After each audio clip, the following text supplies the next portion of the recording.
Subscribe now. EU Debates. Today, the College has adopted its opinions, the 3 opinions, on the membership applications of Ukraine, Moldova, and Georgia. We have adopted these opinions after very carefully assessing the merits of each of these applications, the merits on the basis, as you know, of the Copenhagen criteria and the Madrid criteria. You might also know that these are concerning the political criteria, the economic criteria, and the question whether the country, the applicant, has the capacity to thrive in our very competitive internal market. Let me start with Ukraine. The Commission recommends to the Council, first, that Ukraine is given European perspective, and second, that Ukraine is given candidate status. This is, of course, on the understanding that the country will carry out a number of further important reforms. Let me detail out a bit our recommendation. In the view of the Commission, Ukraine has clearly demonstrated the country's aspiration and the country's determination to live up to European values and standards. Ukraine, before the war, had already embarked on its way towards the European Union. For 8 years now, it had already been gradually moving closer to our union. As you know, we have the association agreement since 2016, and with that, Ukraine has already implemented roughly 70% of the EU acquis, that is, the rules, the standards, and the norms. Ukraine is taking part in important EU programs, like, for example, the Horizon program or the Erasmus program. Ukraine has a very robust parliamentary presidential democracy. It has a very well-functioning administration, public administration, that has kept and is keeping the country running during this war. We know that because we work very closely with the Ukrainian administration. We know that the decentralization reform that the country has adopted is a success, because we see the performance of the regions and of the municipalities even under the stress test of this war now. And the administration's modernization reform is ongoing. Ukraine has a very vibrant and active civil society. This is good.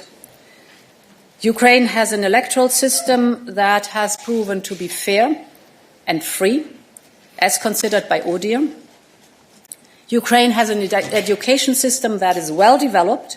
We know and admire the digital skills of this country and the digital infrastructure that is in place. And if we look at the economy, of course, we have to look at the economy before the war. And there, Ukraine has shown a sound level of deficit of only 2% and a public debt below 50%. This is good too. So Ukraine has already taken important steps on the path to becoming a fully functioning market economy. This is important because, of course, Ukraine has to be capable of integrating into the EU single market. You know that we are working on integrating Ukraine deeper into the single market, for example, in the transport sector, where we have the transport agreement, or we integrate the energy systems further. You might recall that even after the beginning of the war, the Ukraine electric grid has been coupled to the European Union's ones. All these steps are in a very good direction. At the same time, we of course know that further work has to be done. On the rule of law, for example, Ukraine has come far. It has come far in setting up the necessary institutions for the judiciary to function effectively, and the necessary institutions on the vetting of prosecutors. The focus should now be on speeding up the selection of judges of the Constitutional Court, as well as the members of the High Council of Justice. On anti-corruption, Ukraine also has come far in setting up the necessary anti-corruption bodies. So the focus should now be on the appointment of the new head of the anti-corruption prosecutors and the new director of the Anti-Corruption Investigation Bureau. In other words, the anti-corruption bodies are in place. Now they have to become fully operational. On oligarchs, Ukraine has adopted a bold law against oligarchs, the de-oligarchization law. And in fact, it is the only country of the Eastern Partnership that has done so. This is good. Now here too it is on implementation. We want to see results on the ground. On fundamental rights, Ukraine has achieved to comply with 80% of the recommendation of the Venice Commission. What remains to be done is the adoption of the law on national minorities. So in sum, a lot has been achieved, but of course important work remains.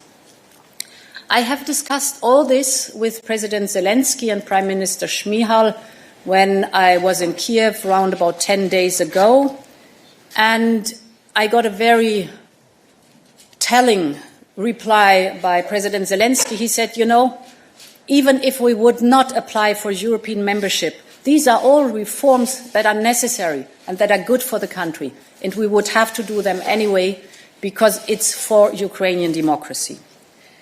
Of course, we know that not everything can be achieved as long as a war rages in the country, but many of these issues can nevertheless already be addressed.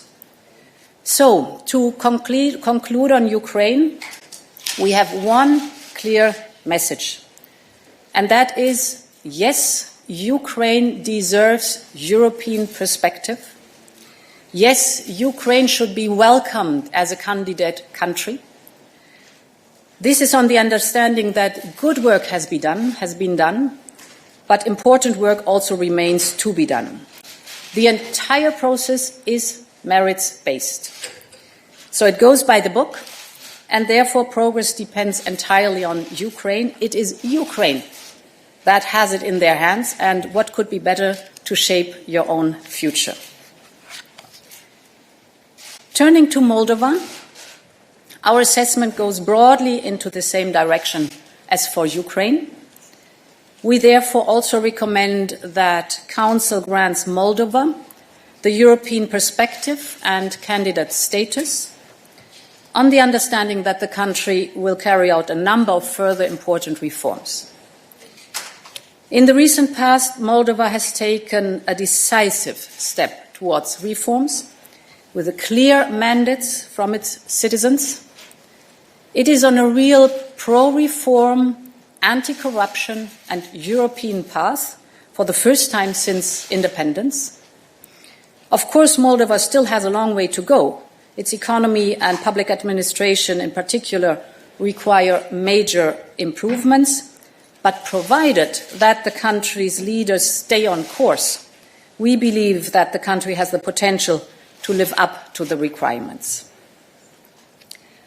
On Georgia, Georgia shares the same aspirations and potential as Ukraine and Moldova. Its application has strength, in particular, the market orientation of its economy with a strong private sector. To succeed, the country must now come together politically to design a clear path towards structural reform and the European Union, a path that concretely sets out the necessary reforms, brings on board civil society, and benefits from broad political support. This is why we recommend to Council to grant the European perspective and to come back and assess how Georgia meets the number of conditions before granting its candidate status. So finally, to conclude, on these three opinions, we did a thorough assessment, and this is laid out in the now public three opinions. This is a very solid basis of facts and evidence to move forward. And building on this basis of evidence is, of course, a historic and a political momentum. And we all know that Ukrainians are ready to die for the European perspective. We want them to live with us the European dream. Thank you so much for the moment. Thank you very much, Mrs. President.